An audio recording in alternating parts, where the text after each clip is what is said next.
Is my best friend. 2 ആഴ്ച കഴിഞ്ഞാൽ അവളുടെ മാരേജ് ആണ്.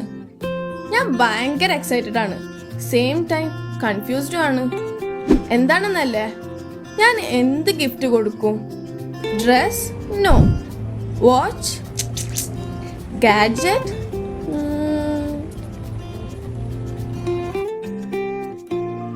ഓർണമെന്റ്സ്? Yes, ornaments. എനിക്ക് ഓൾഡ് ടേസ്റ്റ് നന്നായി അറിയാം. എന്നാ കസ്റ്റമൈസ്ഡ് ആഭരണം കൊടുത്താലോ? അതിനുള്ള ബെസ്റ്റ് ഓപ്ഷൻ എനിക്കറിയാം. കസ്റ്റമൈസ്ഡ് ആഭരണങ്ങൾക്ക് ഞാൻ എപ്പോഴും പ്രിഫർ ചെയ്യുന്നത് തെയ്യംപാട്ടിൽ ജ്വല്ലറിയാണ്. സേറയ്ക്ക് വേണ്ടി ഞാൻ ആഗ്രഹിക്കുന്നത് തെയ്യംപാട്ടിൽ ചെയ്തു തരുമെന്ന് എനിക്ക് ഉറപ്പുണ്ട്.